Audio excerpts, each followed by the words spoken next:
Menko Polhukam yang menyampaikan bahwa Richard Eliezer ringan dan bisa juga lepas atau bebas. Proses penegakan hukum ini harus berkeadilan. Tentunya keadilan itu untuk masyarakat kecil, wong cilik, dan juga pun orang yang tidak mampu.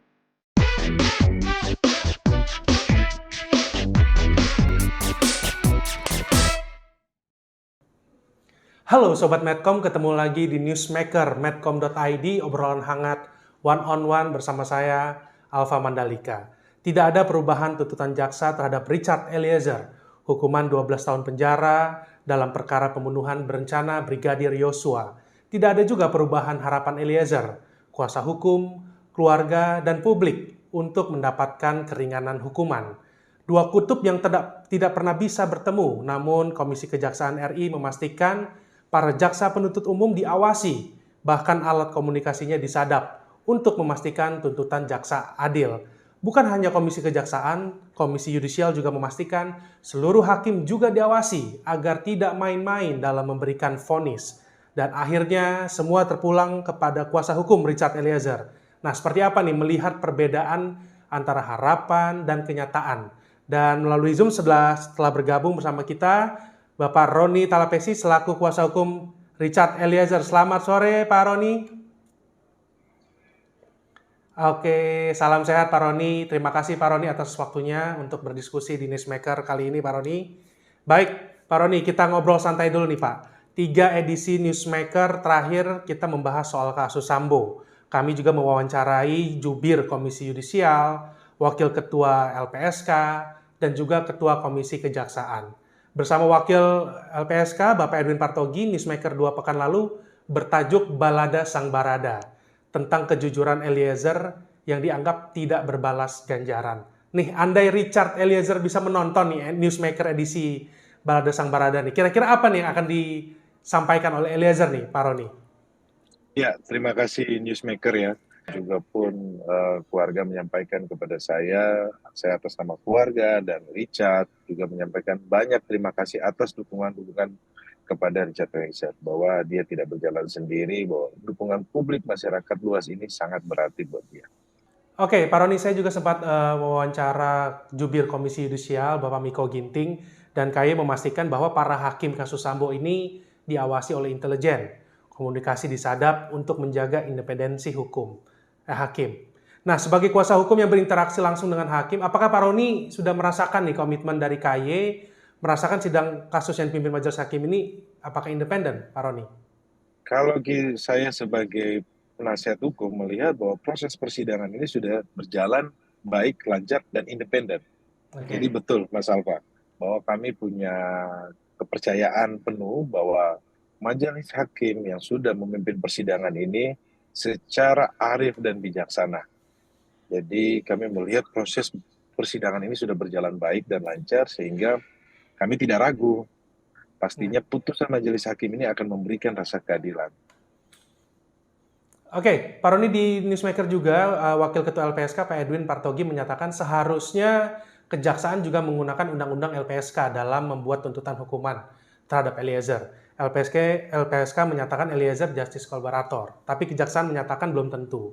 Nah, LPSK menyatakan harusnya tuntutan dan vonis justice collaborator paling ringan, tapi ternyata lebih berat dibandingkan Putri Chandrawati, Ricky Rizal, dan Kuat Maruf. Nah, di mata Pak Roni, soal dilema yuridis ini nih, semata-mata soal tafsir hukum atau memang betul nih kata statementnya Menko Polhukam Mahfud MD bahwa ada gerakan bawah tanah nih dalam sidang Sambo ini, Pak Roni?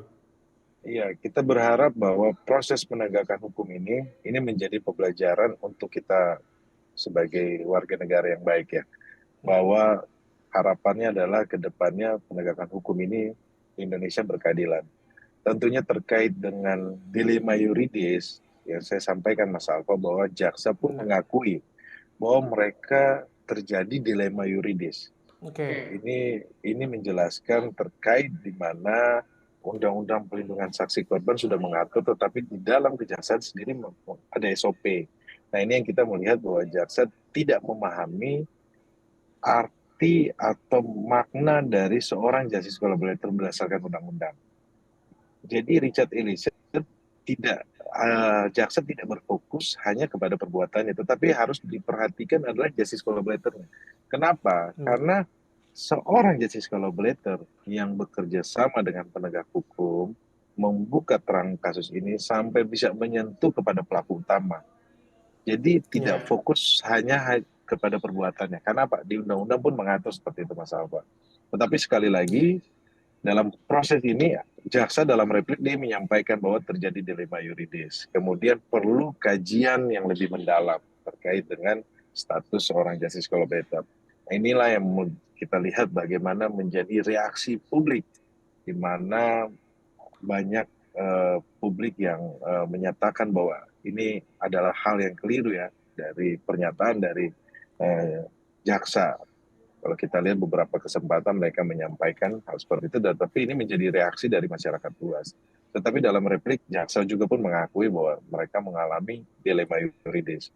Kemudian kalau kita lihat bahwa dukungan publik ini kan datang tidak hanya datang dari seluruh lapisan masyarakat ya. Ada yang mengirimkan surat sahabat pengadilan, amicus curiae, di mana dalam proses pengadilan, persidangan di negara-negara di mana pun ya, negara maju sekarang sudah ada mereka menggunakan amicus curiae sebagai uh, masukan kepada majelis hakim. Nah, kita melihat bagaimana kemarin para profesor, guru besar, akademisi juga pun mengirimkan surat. Ini adalah bentuk dukungan kepada pengadilan agar pengadilan memutuskan Richard Eliezer itu yang seadil-adilnya dan juga memperhatikan aspek justice collaborator. Menurut kami ini adalah hal yang progresif dan hal yang menjadi positif untuk penegakan hukum ke depannya agar apa Mas Alfa orang tidak ragu menjadi justice collaborator Ya. untuk mengungkap kasus-kasus kejahatan yang rumit gitu. Oke Pak Roni, saya juga sempat mewawancarai Ketua Komisi Kejaksaan Republik Indonesia, Bapak Barita Simanjuntak. Di mata Ketua Komjak, sikap kejaksaan sudah tepat, tidak boleh terpengaruhi oleh siapapun. Ketua Komjak juga menilai gerakan bawah tanah gagal. Buktinya Sambo dituntut hukuman maksimal dan hukuman Eliezer jauh di bawah Sambo. Ketua Komjak juga memastikan seluruh jaksa disadap komunikasinya dan ada operasi intelijen mengawasi jaksa. Nah, seperti apa nih tanggapan dari Pak Roni untuk statement dari Ketua Komjak bahwa hukuman Sambo sudah maksimal dan hukuman Eliezer juga lebih ringan daripada Sambo? Jadi kalau pandangan publik adalah ketika Richard Eliezer dibandingkan sama Verdi Sambo tentunya berbeda ya pandangan dari Oke. kami penasihat hukum dan publik kalau kita melihat di mana Verdi Sambo didakwakan atas dua perkara. Perkara pembunuhan Oke. berencana 340 338, kemudian ada perkara juga perkara perintangan penyidikan atau disebut obstruction of justice.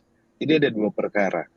Kalau Richard Eliezer kan dituntut didakwa dengan pasal 340 dan 338.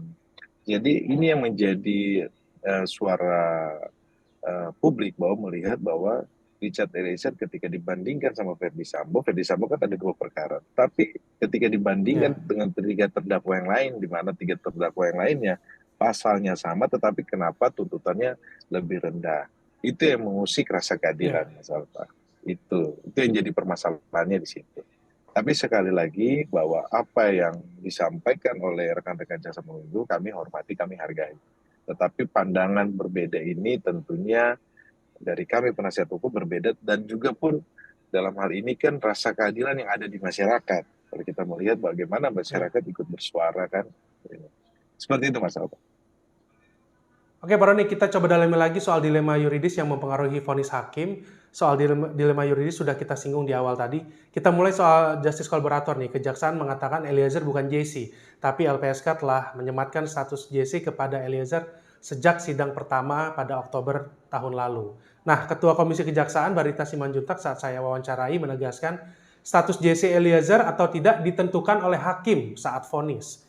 Berdasarkan besaran tuntutan hukuman Eliezer, apakah Pak Roni melihat jaksa dan hakim telah mengakui nih Eliezer sebagai justice collaborator? Iya, itu yang sekali lagi saya melihat bahwa jaksa penuntut umum tidak memahami secara utuh terkait Oke. dengan undang-undang perlindungan saksi dan korban. bahwa seorang JC itu tahapannya ada dari proses penyidikan. Sebelum dia penyidikan, dia diterima dulu Ya, oleh lembaga perlindungan saksi dan korban. Ini diatur undang-undang. Dalam proses tersebut, kemudian dia konsisten, LPSK ikut mendampingi, melakukan evaluasi dalam proses penyidikan. ya, Status dia sebagai JC, hak dia sebagai JC sudah diberikan. Contohnya apa? Dipisahkan dengan tahanan yang lainnya, dijaga keamanannya dia, diberikan psikolog, diberikan rohaniawan untuk menjaga ya, kestabilan dalam memberikan keterangan. Kemudian dalam proses penuntutan sama, dia juga pun diberlakukan seperti haknya dia sebagai justice collaborator. Ini di undang-undang loh ini yang disampaikan. ya, Dalam proses persidangan penuntutan kita lihat bagaimana jaksa memisah tahanan Richard Eliezer dengan yang lainnya. Kemudian dia ketika sidang majelis hakim juga dan jaksa penuntut memisahkan ruangannya dia lewat daring. Kan itu hak-hak dari seorang GC. Tetapi terkait dengan tuntutan tersebut yang kemarin 12 tahun, ini undang-undang juga pun mengatur bahwa lembaga perlindungan saksi dan korban memberikan rekomendasi. Ini perintah undang-undang loh, ya. agar Richard Eliezer dituntut paling rendah dari terdakwa yang lainnya karena mengingat dia sebagai justice collaborator. Terkait penetapannya itu nanti di putusan pengadilan, tetapi ini kan ada tahapannya Mas Alfa. Ya. Jadi tahapan ini yang harus kita tidak bisa indahkan. Ini harus kita akui bahwa proses seorang justice collaborator tahapannya ada. Jadi kalau kita melihat dalam proses persidangan juga pun dari jaksa penuntut umum sempat menanyakan bagaimana tahapan seorang menjadi GC. Nah, hal-hal seperti ini yang kita hindari supaya apa, jangan sampai proses penegakan hukum ini tercederai oleh hal-hal yang oknum-oknum yang mencederai rasa keadilan ini. Itu yang kita harapkan jangan sampai terjadi, Mas Alfa. Oke, Pak Roni, pertanyaan selanjutnya adalah soal peran Eliezer. Eliezer ini pelaku utama atau bukan? Menurut Kejaksaan Agung, Eliezer masuk klaster pelaku utama, sama dengan Sambo, sehingga tidak berhak mendapatkan status justice collaborator. Namun, di bagian lain, Kejaksaan Agung mengakui Eliezer mendapat keringanan hukum dibandingkan Sambo sebab korporatif, membongkar kasus. Artinya di bagian lain Kejaksaan melihat status JC Eliezer ini bisa diperhitungkan, sehingga gugur status Eliezer sebagai pelaku utama. Nah, soal Eliezer ini pelaku utama atau bukan, seperti apa nih tanggapannya Pak Roni? Iya Mas Alfa, ini yang saya bilang bahwa jaksa dalam repliknya menyampaikan terjadi dilema yuridis. Oke. Ini kan, jadi kelihatannya bahwa dilema yuridisnya kan kebingungan kan dalam pertimbangan tuntutan kita menjelaskan bahwa dia bekerja sama, tetapi disampaikan di beberapa media bahwa dia adalah pelaku utama. Sedangkan di Undang-Undang Perlindungan Saksi dan Korban pasal 2 itu Hmm, ya, tidak ada frasa pelaku utama, hanya saksi pelaku. oke, Jadi gitu. Jadi fakta persidangan pun menjelaskan bahwa dia bukan pelaku utama. oke, Ya, iya kan? Jadi sebenarnya kita melihat bahwa ini terjadi dua pendapat di dalam ini ya, dalam berkas tuntutan maupun di replik. Tapi kalau kita lihat di dalam replik itu jaksa pun mengakui bahwa mereka ada dilema yuridis. Semoga ini menjadi pertimbangan untuk majelis hakim dalam hal memutus perkara ini. Oke, Pak Roni, sedikit soal hukuman Putri Chandrawati dan Kuat Ma'ruf yang lebih ringan dari Eliezer.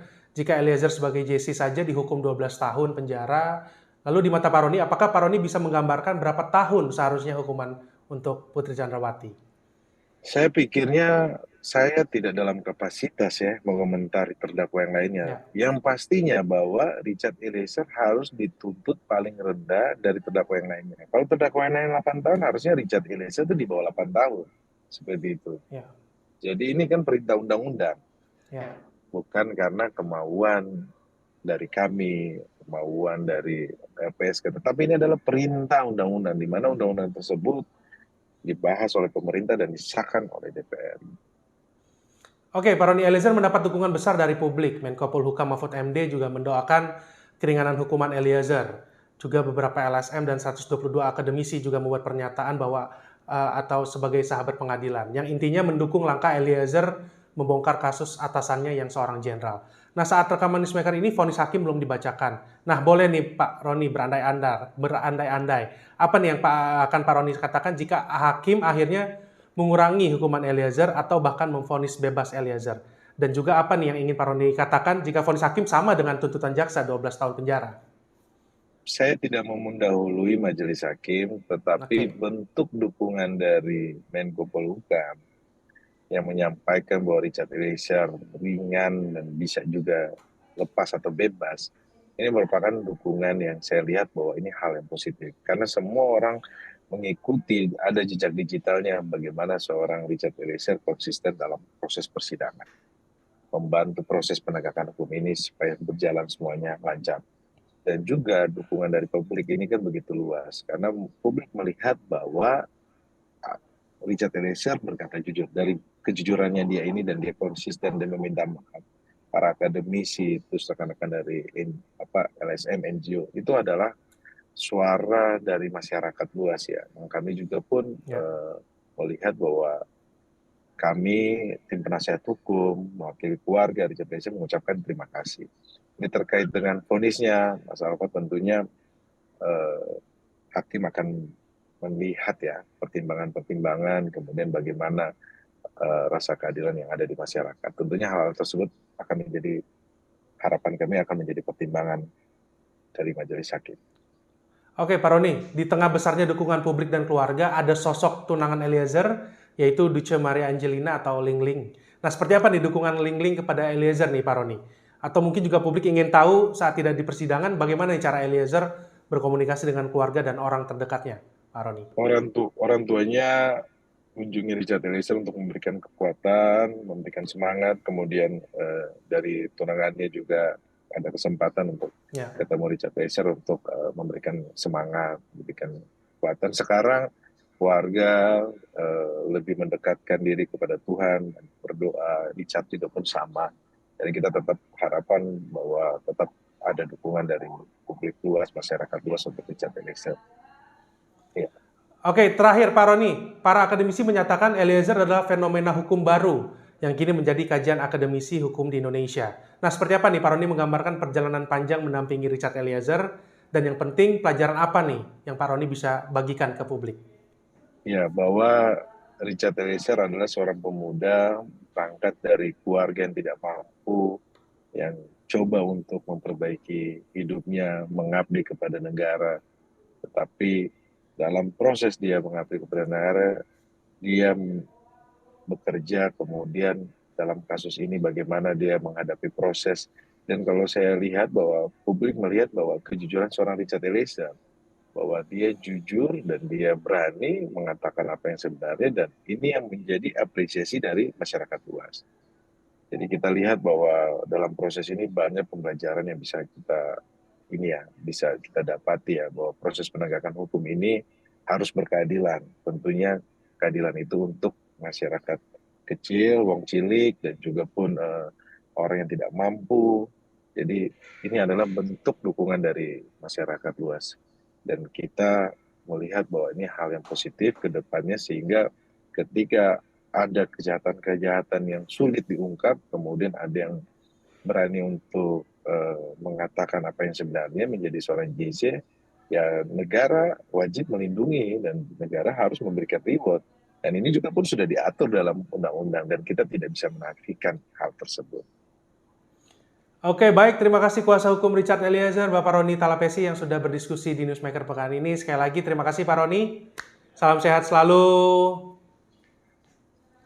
Oke, demikianlah Newsmaker pekan ini. Kita akan berjumpa pekan depan dengan topik dan narasumber menarik lainnya. Saya Alfa Mandalika pamit. Sampai jumpa.